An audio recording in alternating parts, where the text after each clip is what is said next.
Coordinateur de la France Insoumise, député des Bouches-du-Rhône. On va parler du budget. D'abord, si vous le permettez, un mot de la libération de Boualem Sansal. On a appris aujourd'hui qu'il allait bénéficier d'une grâce de la part du régime algérien. Ça fait un an quasiment, jour pour jour, qu'il était emprisonné en Algérie. Tout simplement, votre réaction? C'est une très bonne nouvelle, c'est un soulagement, je pense, pour l'ensemble des Françaises et des Français. C'est la démonstration aussi, je crois, et il faut saluer le travail qui a été fait par les diplomates, la diplomatie française, je crois la diplomatie allemande aussi. Exactement, puisqu'il est en ce moment dans un avion vers l'Allemagne. Libération, c'est la démonstration, je pense que ce travail-là, il paye. Et il paye davantage d'ailleurs que les coups de menton qu'un certain nombre de responsables politiques. Je parle notamment de l'ancien ministre de l'Intérieur, M. Retailleau, auquel ils se sont livrés. Ouais. Et surtout, je veux dire qu'il y a un journaliste qui s'appelle Christophe Glaise, qui est toujours aujourd'hui retenu. Et qui doit être jugé dans quelques jours. J'espère qu'il y aura aussi une mesure de libération pour lui le plus rapidement possible. Mais quand Emmanuel Macron dit c'est le fruit des efforts constants de la France et d'une méthode faite de respect, de calme et d'exigence, vous êtes d'accord avec lui pour dire halte au feu, il faut qu'on se parle des deux côtés de la Méditerranée? Évidemment, c'est la position que l'on défend, nous les Insoumis, depuis des mois et des mois. Et quand M. Macron dit ça, j'ai l'impression qu'il désavoue surtout la méthode qui a été celle de M. Retailleau dans le gouvernement précédent. Vous venez de saluer le rôle de la diplomatie allemande, de la diplomatie française. Vous saluez aussi le rôle, pour le coup, du nouveau ministre de l'Intérieur, Laurent Nunez, qui a pris ses distances avec cette politique du bras de fer de son prédécesseur Bruno Retailleau. Saluer est un bien grand mot, mais évidemment, je préfère quand le ministre de l'Intérieur ne se livre pas aux mêmes outrances que le ministre de l'Intérieur précédent. On parlait il y a quelques instants sur ce plateau, Manuel Bompard, de Bruno Le Maire, qui fait donc à nouveau parler de lui depuis 3 jours, puisqu'il affirme avoir alerté à de très nombreuses reprises l'Élysée et Matignon du dérapage des comptes publics quand il était à Bercy. Je rappelle qu'il a quitté Bercy il y a un an. À l'instant, Thomas Cazenave, qui était son bras droit, dit rien de neuf. Cette lettre, on la connaissait. Il y a eu une commission d'enquête. On a alerté. C'est normal. Vous êtes d'accord avec lui? Je vais peut-être vous surprendre, mais je trouve qu'effectivement, il y a quelque chose dans la méthode de Bruno Le Maire qui essaye un petit peu, si vous voulez, de mettre à distance ses propres responsabilités dans la situation budgétaire difficile que connaît le pays aujourd'hui, que je trouve quand même d'une mauvaise foi assez incroyable. Si M. Le Maire, à l'époque, pensait vraiment que le pays allait dans le mur, peut-être qu'il aurait dû quitter le gouvernement, démissionner, le dire, pas juste envoyer un courrier. Donc ça, c'est la première chose que je veux vous dire. Et la deuxième chose, c'est que évidemment que la situation budgétaire du pays, elle est catastrophique. Mais elle n'est pas catastrophique en raison de la position de Bruno Le Maire ou de je ne sais pas qui. Elle est catastrophique en raison de la politique économique qui a été mise en place par tous les gouvernements d'Emmanuel Macron depuis 2017. Et pourquoi? Et là, je prends mes distances avec ce qui a été dit précédemment sur le plateau, parce que contrairement à ce qui a été dit, la politique d'Emmanuel Macron, elle s'est traduite par une baisse des recettes de l'État, et pas par une augmentation vertigineuse des dépenses, contrairement à ce qu'on dit tout le temps. Donc vous ne faites pas le procès de Bruno Le Maire? Si, je fais le procès de Bruno Le Maire, mais au même titre que les membres des différents gouvernements macronistes, et ils sont tous responsables du chaos et de l'impasse de la politique économique qui a été mise en place. Éric Coquerel, insoumis qui dirige la commission des finances de l'Assemblée, a dit que c'est une omission d'État. Omission d'État, on n'est pas très loin de mensonge d'État. Ça veut dire quoi? Ça veut dire que, vous savez, moi j'étais en commission des finances entre 2022 et 2024. Année après année, nous prenions la parole en commission des finances en disant « Arrêtez, vous faites des projections économiques pour justifier votre budget ». Qui s'appuie sur des hypothèses farfelues, et à la fin, vous verrez, il y aura davantage de déficit que ce que vous proposez initialement. Et à chaque fois, à la fin de l'année, on se rend compte qu'effectivement, c'est farfelu et qu'il y a des déficits plus importants que ce qu'il y avait précédemment.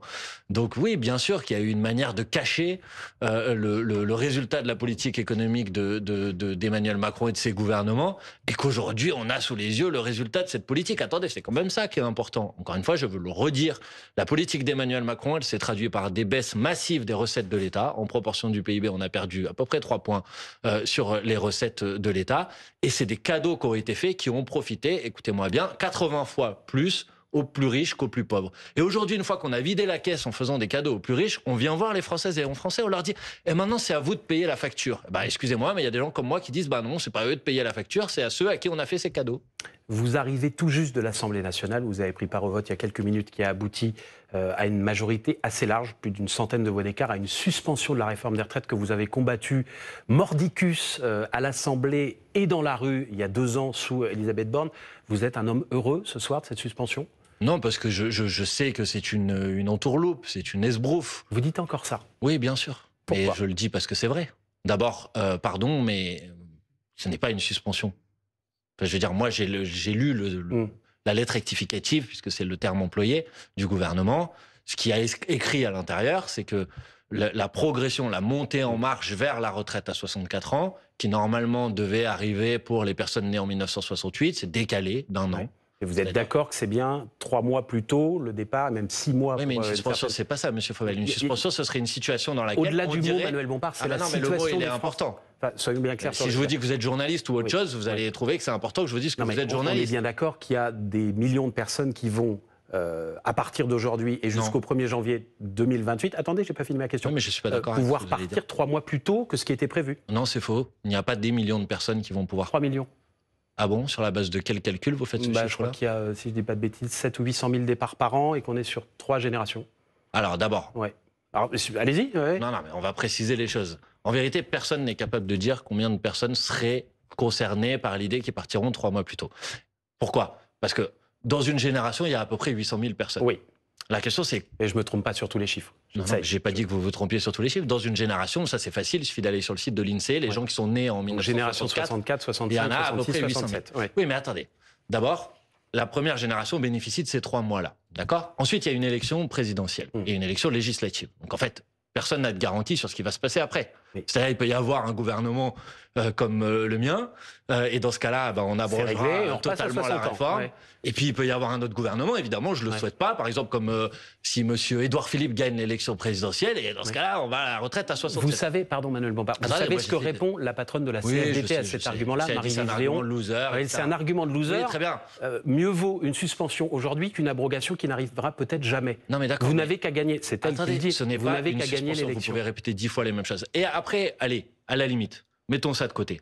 La question qui est posée, indépendamment du nombre de personnes qui sont concernées, c'est est-ce que vraiment ils vont y gagner, ces personnes-là? Moi, je vous dis que ces personnes-là n'y gagneront pas. Parce que peut-être qu'ils pourront partir 3 mois plus tôt à la retraite. Oui. Mais la question, c'est comment vous financez cette mesure? Or, ce que propose le gouvernement, c'est de financer cette mesure par un gel des pensions de retraite l'année prochaine et une sous-indexation des pensions de retraite pendant 4 ans. Ce que vous dites, si je peux me permettre, Manuel Bompard, n'est pas tout à fait exact puisque le gouvernement a changé. Et alors, qu'est-ce qu'il dit? Il dit, peut-être que n'êtes-vous pas au courant, c'est une déclaration. Si, je suis très au courant. Bon, pardon, Jean-Pierre Farandou a dit ce matin, désormais pour financer la suspension de la réforme des retraites, nous abandonner, non d'ailleurs, le gel des pensions de retraite a été rejeté il y a quelques minutes à l'Assemblée nationale, et c'est désormais l'argent qui a été... me regardez pas comme ça, hein, c'est pas moi qui le dis, c'est la hausse de la flat tax, c'est-à-dire la taxation du capital, hausse qui a été votée il y a quelques jours par un amendement du Parti Socialiste qui rapporterait 2,8 milliards d'euros qui permettra de financer la suspension. Ok, alors on va rentrer dans les détails sans être en essayant de ne pas être technique, mais on est un peu obligé parce que c'est un sujet... Le gouvernement dit on a fait cette concession au Parti Socialiste, on ne touchera plus aux retraités, désormais c'est le capital. Excusez-moi de vous le dire, mais je vous l'avais dit vous-même, je reviens de l'Assemblée nationale. La ministre Madame Montchalin a pris la parole tout à l'heure, précisément avant le vote, que vous venez d'indiquer, et elle a dit qu'elle était opposée à l'idée qu'il n'y ait aucune mesure de sous-indexation des pensions de retraite. Donc, je suis désolé, vous pouvez le vérifier, c'est sur les bancs tout à l'heure de l'Assemblée nationale. Moi, la déclaration de M. Farandou date de ce matin. Parce qu'en vérité, il y a une ambiguïté sur le sujet. Vous pouvez dire que vous renoncez au gel, c'est-à-dire que le gel, ça voulait dire qu'il n'y a aucune revalorisation. Mais vous pouvez décider d'avoir une revalorisation qui est en dessous de l'inflation. Ouais. Donc, le résultat est le même. C'est donc des retraités qui vont payer le prix de ce décalage. Or, monsieur Fauvel, si vous considérez que ce décalage-là coûte pour les finances publiques l'année prochaine à peu près 300 millions, c'est ce que dit le gouvernement. Et que dans le même temps, le gel juste des pensions de retraite coûte à peu près rapporte à peu près 2 milliards, c'est ce que dit le gouvernement. C'est-à-dire qu'il y a un ratio de 6 entre les deux. Si demain je viens et je vous donne 1 euro et que je vous en prends 6, est-ce que vous allez me dire que vous avez bénéficié de la situation? Évidemment non. Et c'est ça la question qui est posée. Si j'ai un trou dans mon compte en banque, comme c'est le cas de la Sécu aujourd'hui, de 23 milliards d'euros... Non, ça dépend pas. Pour une personne, la personne concernée, vous lui aurez donné 1 euro et vous lui en aurez repris 6. Mais vous savez que tout ça... Le bilan à la fin, c'est que vous lui en avez enlevé 5. C'est un peu technique, mais c'est important. Non, c'est ça la réalité du débat. La suspension de la réforme des retraites, elle fait partie d'un tout qui s'appelle le budget de la Sécu, qui a un trou cette année de 23 milliards d'euros. Oui, mais alors ça, après, si vous voulez, on parle du déficit de la sécurité sociale. Est-ce que vous savez que chaque année, on prend dans le budget de la sécurité sociale de l'argent pour aller rembourser une dette qui s'appelle, qu'on verse dans une caisse qui s'appelle la CADES, c'est à peu près 25 milliards d'euros par an. Si on enlève ces versements, le déficit de la sécurité sociale, il n'existe pas aujourd'hui. Donc vous voyez, on peut débattre de ça. Par exemple, nous, on a proposé un amendement pour arrêter de verser à la CADES. Et là, il n'y aurait plus de déficit de la sécurité sociale. Juste, c'est ça qui est important pour les gens. Moi, évidemment que si les gens pouvaient en bénéficier, en profiter, même si ça concernait pas tout le monde, j'aurais dit super, on y va. Sauf que le problème, c'est que à la fin, même les personnes qui pourraient peut-être partir 3 mois plus tôt à la retraite, ils vont payer 3 ou 4 fois plus le prix parce que leur pension de retraite serait sous-indexée pendant 4 ans. Mais vous pensez pas que ça va, j'allais dire, vous suivre comme un boulet pendant la campagne présidentielle? On va vous le reprocher, le Parti socialiste va sans doute vous le reprocher pendant l'élection présidentielle, sur comment Olivier Faure donne le ton ce soir. Vous l'avez entendu à la sortie, juste après le vote, dire « Jamais je n'aurais imaginé qu'un homme ou une femme de gauche puisse voter contre un progrès social et voter avec la droite la plus rétrograde », allusion au fait que le RN... le RN a voté comme le Parti socialiste. Le RN a voté comme le Parti socialiste. Vous avez raison. Retourner l'argument, ça n'a pas de sens, cet argument. La vérité, c'est est-ce que c'est un progrès social ou pas? C'est ça la seule question qui est posée. S'arrêter 3 mois plus tôt, on peut considérer vous pouvez faire comme si vous n'avez pas entendu ma démonstration de juste avant, mais je vous ai fait la démonstration qu'en échange de ça, vous allez avoir des coupes qui sont beaucoup plus importantes et qui vont impacter directement les Français. Coupes qui auraient peut-être été réelles même sans la suspension. Ah oui, mais pas avec la censure du gouvernement. Parce que c'est ça la question qui est posée. C'est pas la suspension ou pas la suspension. C'est en échange de la suspension, le Parti socialiste laisse ce gouvernement en place et donc le laisse développer un certain nombre de mesures. Par exemple, le gouvernement a l'intention de doubler les franchises médicales. 2,3 milliards d'euros de recettes pour l'État. C'est un décret, donc c'est pas dans le budget. Ce sera pas dans le budget. Voilà. Est-ce que, en échange de la non-censure, le Parti socialiste a obtenu un engagement du gouvernement à ne pas doubler les franchises médicales? Évidemment non. Donc vous voyez, vous devez prendre le sujet dans sa globalité. Et dans sa globalité, si vous laissez passer ce budget de la sécurité sociale, même avec ce décalage de la réforme des retraites, les gens, les retraités en particulier, vont payer davantage que ce qu'ils vont recevoir. Et donc ça s'appelle pas un progrès social. Et pour le reste, je pourrais vous dire avec un peu d'humour que recevoir de la part du Parti socialiste, qui est quand même le parti qui a fait par exemple la réforme Touraine, c'est-à-dire l'accélération du nombre de trimestres, l'augmentation du nombre de trimestres nécessaires pour partir à la retraite, de recevoir de leur part des leçons sur ce qui va dans le sens des Françaises et des Français pour qu'ils puissent partir à la retraite plus tôt, ce serait un peu risible si ça n'était pas vrai. L'examen du budget de la Sécu, dans lequel se trouve donc cette fameuse suspension de la réforme, se poursuit en ce moment même. Vous avez marqué une petite pause pour nous rejoindre sur le plateau de 60 minutes. L'examen est censé se terminer ce soir, cette nuit à minuit, je crois. Vous réclamez un vote, vous dites même que vous êtes prêt à aller au bout de la nuit. Pourquoi? Expliquez-nous. D'abord, c'est le deuxième non-dit de ce décalage, c'est qu'en fait, il n'existe pas. Puisque, en fait, c'est un article qui a été voté cet après-midi, mais si à la fin, il n'y a pas de vote global pour valider le budget de la sécurité sociale, ça part au Sénat. Ça part au Sénat et le gouvernement s'est engagé à reprendre tous les amendements votés dans le texte qui part chez les sénateurs. Peut-être qu'il reprendra tous les amendements, mais il suffira donc l'idée, j'essaie de comprendre. Minute. L'idée, c'est de dire, nous, on veut aller au vote à tout prix pour obliger les socialistes à voter le budget de la Sécu dans lequel il y a la suspension de la réforme, mais aussi toutes les mesures que vous avez rappelées. C'est ça. L'idée principale, c'est de mettre le PS face à un mur. Mais non, mais moi, mon sujet, c'est pas le Parti socialiste. L'idée principale, Monsieur Fauvel, c'est peut-être quand même que, il me semble que pendant des semaines et des semaines, vous m'avez dit, vous devriez être content, il y a plus de 49-3, c'est l'Assemblée nationale qui va écrire le budget. Et donc, en fait, peut-être que c'est bien que l'Assemblée nationale, elle vote sur le budget, tout simplement, parce que si elle veut écrire le budget, il faut peut-être qu'elle vote. C'est pas une façon de dire au PS, vous aussi, vous allez devoir prendre vos responsabilités. Si vous voulez, à mon avis, le PS est de toute façon tout à fait ridiculisé dans cette séquence. Et c'est pas c'est le cadet de mes soucis, le Parti socialiste. La réalité, c'est qu'il me paraît quand même normal que les députés puissent voter pour dire on est d'accord avec ce budget de la sécurité sociale ou on n'est pas d'accord.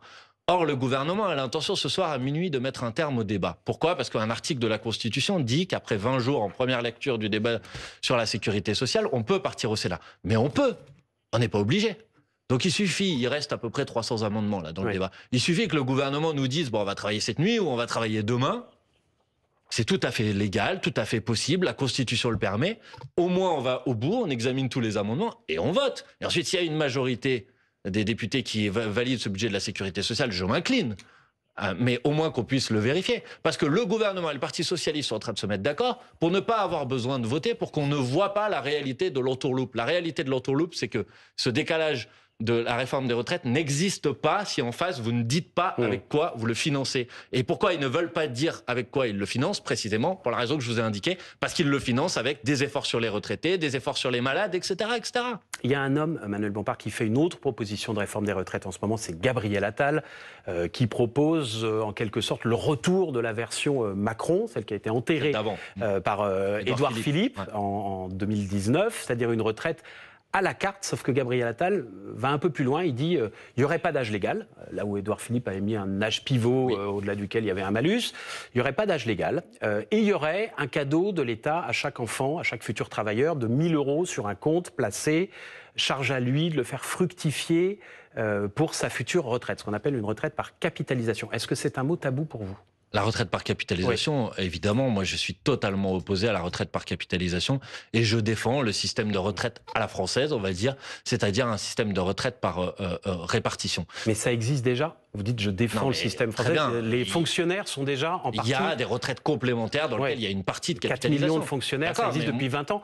Vous ne remettez pas ça en cause? Moi, je préfère un système qui est un système purement un système de répartition. Maintenant, il y a des choses qui ont été faites. Je suis pas en train de vous dire qu'il faut les supprimer. C'est vrai qu'on n'entend pas, on voit pas les fonctionnaires descendre dans la rue aujourd'hui pour demander qu'on arrête ce système-là. Ok, mais là, c'est pas le sujet. C'est ma question. Attendez, la question que pose M. Attal, c'est est-ce qu'on remplace un système de retraite actuel par répartition, donc avec une durée de cotisation nécessaire et un âge légal, par un système de retraite qui est un système de retraite par points. Alors, M. Attal, pour pas donner l'impression de reprendre la mesure de la dernière fois, explique que plutôt qu'on convertisse des points en euros à la fin, on va le faire chaque année. Mais le problème est le même. C'est-à-dire que ça s'appelle une retraite tombola. Chaque année, vous savez ce que vous allez verser, mais vous ne savez pas ce que vous allez recevoir quand vous allez arriver à la retraite. Et quant à la part de retraite par capitalisation, est-ce que vous savez, par exemple, qu'après la crise financière de 2008, 25% des retraites par capitalisation se sont évanouies? Parce que si vous placez ça sur des comptes en banque, eh ben, vous êtes dépendant des aléas du marché. Eh ben, moi, il n'y a jamais eu de problème en France sur les fonctionnaires. Ça fait 20 ans que ça existe. Il y a 40 milliards d'euros. C'est autre chose. C'est une retraite complémentaire. Oui, tout dépend aussi si vous le mettez sur un marché...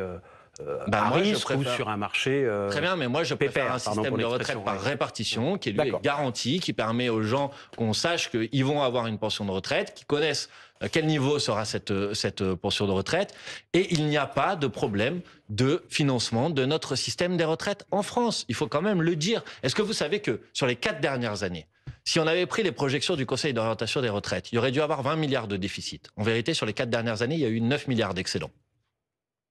Donc, il faut arrêter cette fake news, ce mensonge qui consiste à dire les dépenses de retraite sont à la dérive, on va pas s'en sortir, etc. Ce n'est pas vrai. Les dépenses de retraite, dans les prochaines années, elles vont augmenter de manière plus faible que la croissance et que la richesse générale produite par le pays. Donc, on a tout à fait la possibilité, non seulement d'abroger la réforme de la retraite pour la ramener à 62 ans, pas d'obtenir un décalage d'1 an. Il y a une majorité des députés pour abroger.